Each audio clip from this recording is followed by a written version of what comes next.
আজি আমলোক এই ভিডিঅ'ত আলোচনা কৰিম ক্লাছ 12ৰ ইকনমিক্স সাবজেক্টৰ সমষ্টিবাদী অৰ্থনীতিৰ ধাৰণা এই কিতাপখনৰ পাৰ্ট 1 যিটো কিতাপ আছে সেই কিতাপখনৰ চেপ্টাৰ 2 জাতীয় আয় এই চেপ্টাৰটো তোমালোকে চেপ্টাৰ 2 নধৰি চেপ্টাৰ 1 ধৰিব পাৰা কাৰণ এই জাতীয় আয় চেপ্টাৰটোৱে সেই কিতাপখনৰ প্ৰথম অধ্যায় যিটো পৰীক্ষাত আহিব প্ৰথম অধ্যায়টো আছে যেটো আছে সেইটো তোমালোকৰ পৰীক্ষাত নাহিব সেই কাৰণে মই তোমালোকক দিয়া নাই যদি কোনোবা ছাত্ৰ ছাত্ৰী লাগে তেন্তে মই কমেন্ট কৰিলে হৈ গল মই দি দিম ঠিক আছে তো পাঠৰ নামৰ অৰ্থটো আমালোক আগত জানি লও ঠিক আছে জাতীয় আয় মানে কি জাতীয় মানে ন্যাশনাল আয় মানে ইনকাম গতিকে জাতীয় আয় মানে কি ন্যাশনাল ইনকাম এই ইনকামৰ ওপৰত অৰ্থাৎ আয় আৰু ব্যয় আমালোক সমূহ ছাত্ৰ ছাত্ৰীয়ে জানো তোমালোকে সমূহে জানা যে আয় আৰু ব্যয় কোনটো আয় মানে যেটো পকেটত সোমায় সেইটো হৈছে আয় আৰু ব্যয় হৈছে যেটো পকেটৰ পৰা বাহিৰ হয় অৰ্থাৎ ইনকামটো হৈছে আয় আৰু খৰচটো হৈছে ব্যয় গতিকে এই আয় আৰু ব্যয়ৰ হিসাবটো তোমালোকে ভালকে জানি ৰাখিবা কাৰণ এই চেপ্টাৰটো হৈছে আয় আৰু ব্যয়ৰ ওপৰত ঠিক আছে তো প্ৰথম যেটো প্ৰশ্ন আছে সেইটো হ'ব লাগিছে কি পদ্ধতিৰে জাতীয় আয় গণনা কৰিব পাৰি মানে কি পদ্ধতিৰে আমালোকে ন্যাশনাল ইনকামটো হিসাব কৰিব পাৰি তোমালোকে উত্তৰ এনেকৈ লিখিবা জাতীয় আয় গণনা কৰা পদ্ধতিসমূহ হল মূল্য সংযোজন পদ্ধতি বা মুঠ উৎপাদন পদ্ধতি মূল্য সংযোজন পদ্ধতিক মুঠ উৎপাদন পদ্ধতি বুলিও জনা যায় আয় পদ্ধতি আৰু ব্যয় পদ্ধতি তাৰ পিছত 2 নম্বৰ প্ৰশ্ন আছে কি জাতীয় আয় কাক বোলে জাতীয় আয় মানে কি জাতীয় আয় মানে কি national income what is national income উত্তৰ কোনো এখন দেশে নিৰ্দিষ্ট সময়ছোৱাৰ ভিতৰত যি পৰিমাণে দ্ৰব্য আৰু সেৱা উৎপাদন কৰে তাৰ বজাৰ মূল্যক জাতীয় আয় বোলে মই তোমালোকক বুজাই দিম সমূহ কোশ্চেন আনসাৰ তোমালোকক বুজাই দিয়া হ'ব কোনো এখন দেশে ধৰি লোৱা আমাৰ ভাৰতবৰ্ষে কোনো এটা নিৰ্দিষ্ট সময়ছোৱাৰ ভিতৰত যি পৰিমাণে দ্ৰব্য আৰু সেৱা বা কিবা এটা বস্তু উৎপাদন কৰিব সেই বস্তুটোৰ যি মাৰ্কেটত দাম থাকিব সেই দামটোকে জাতীয় আয় বুলিব নিশ্চয় তোমালোকে বুজি পাইছা তাৰ পিছত 3 নম্বৰটো কি আছে চূড়ান্ত দ্ৰব্য কাক বোলে আৰু চূড়ান্ত দ্ৰব্য মানে কি আছে যিবোৰ দ্ৰব্য ব্যৱহাৰৰ বাবে সম্পূৰ্ণৰূপে তৈয়াৰ হৈ থাকে তেনেবোৰ দ্ৰব্যক চূড়ান্ত বা ব্যৱহাৰ উপযোগী দ্ৰব্য বোলে যেনে খাদ্য দ্ৰব্য তেন্তে চূড়ান্ত বা ব্যৱহাৰ উপযোগী দ্ৰব্য মানে কি ব্যৱহাৰ উপযোগী মানে ব্যৱহাৰৰ কাৰণে একেবাৰে উপযোগী হৈ আছে যিবোৰ দ্ৰব্য সামগ্ৰী বা দ্ৰব্য বা যিবোৰ বস্তু যিটো বস্তু ব্যৱহাৰৰ বাবে একেবাৰে সম্পূৰ্ণৰূপে তৈয়াৰ হৈ থাকে সেই বস্তুটোই হৈছে খাদ্য দ্ৰব্য সেই বস্তুটোই হৈছে চূড়ান্ত দ্ৰব্য বা ব্যৱহাৰ উপযোগী দ্ৰব্য যেনে খাদ্য দ্ৰব্য একেবাৰে তৈয়াৰ হৈ থাকে আহাৰ গ্ৰহণ কৰাৰ বাবে যেনেকুৱা ভাত তাৰ পিছত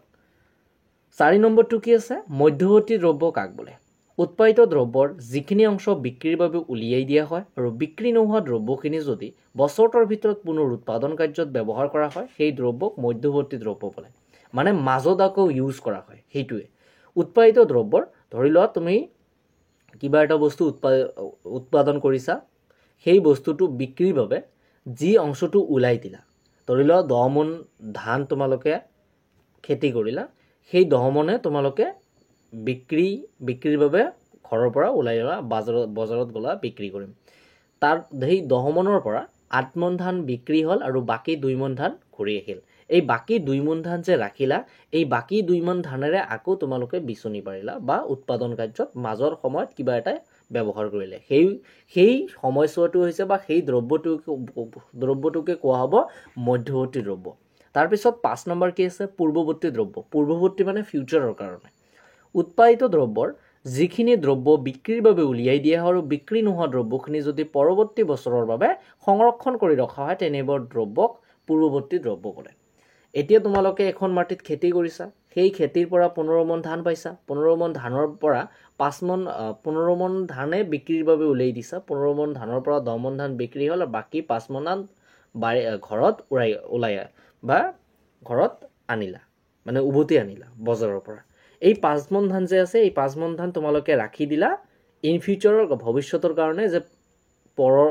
পিছৰ বছৰটো তোমালোক খাম সেই দ্ৰব্যটোৱে হ'ব বা সেই ধানটোৱে হ'ব পূৰ্বৱৰ্তী দ্ৰব্য ঠিক আছে তাৰ পিছত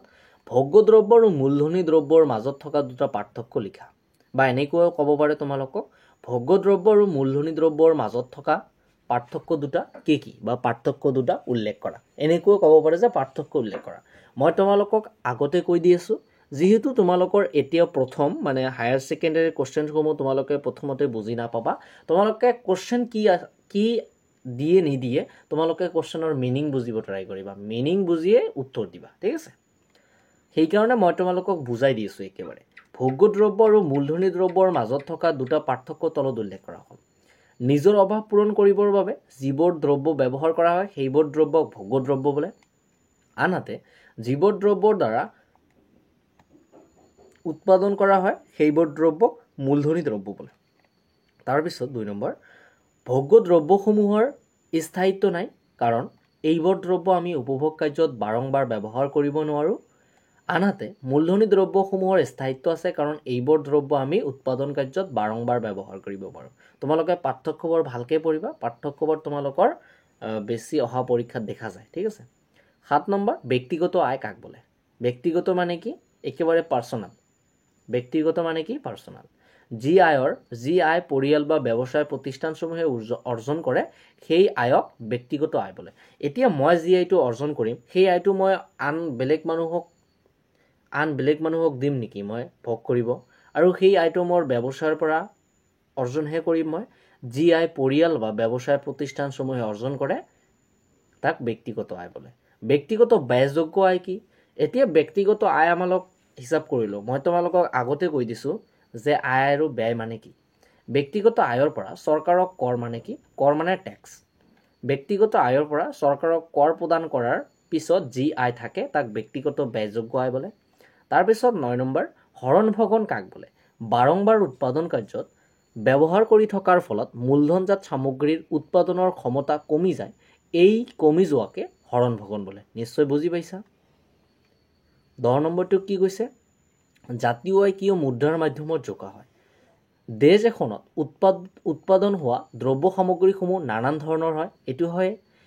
আমাৰ ভাৰতবৰ্ষতে বিভিন্ন ধৰণৰ দ্ৰব্য সামগ্ৰী উৎপাদন কৰা হয় সেইবোৰৰ যোগ মাপৰ এককবোৰো একে নহয় হয়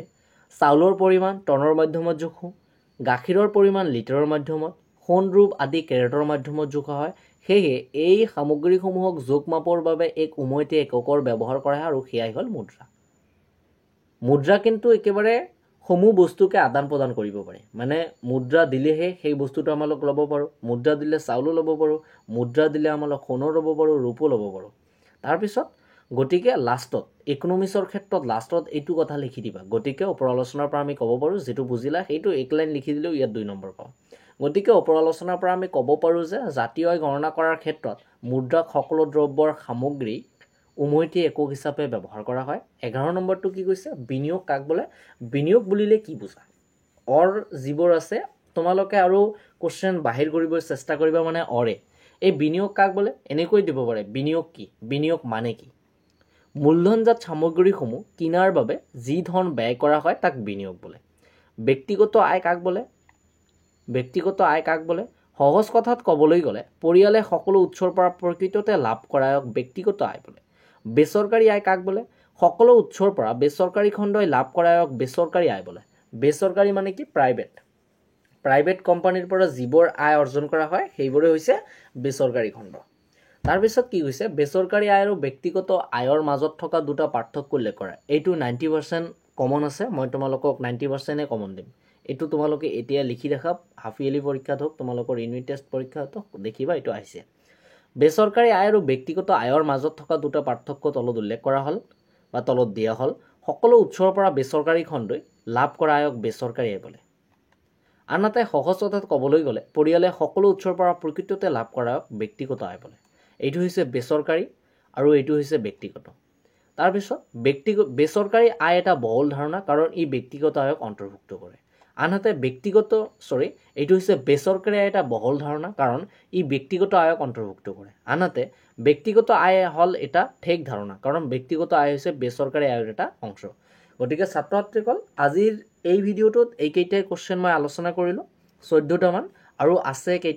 কেইটামান মানে ভালেকেইটা আছে গতিকে তোমালোকে নেক্সট ভিডিঅ' তোমালোকে একেবাৰে ভালকৈ চাই থাকা ৰানিং ভিডিঅ' চাই থাকা তোমালোকৰ ৰেজাল্ট নিশ্চয় ভাল হ'ব যদি মোৰ ভিডিঅ' চাই ইকনমিক্স ছাবজেক্টত পৰীক্ষা দিয়ে তেন্তে মই গ্যাৰাণ্টি দিম 90ৰ ওপৰত মাৰ্ক থাকিব লাগিব ঠিক আছে তো ছাত্ৰ ছাত্ৰীসকল আজিৰ ভিডিঅ'টো মই ইয়াতে সমাপ্ত কৰিলোঁ আৰু তোমালোকৰ কণ্টিনিউ পঢ়া এতিয়াৰ পৰা ঠিক ৰাখা কাৰণ পঢ়া যদি বেয়া হয় তেন্তে ৰেজাল্টও বেয়া হ'ব ঠিক আছে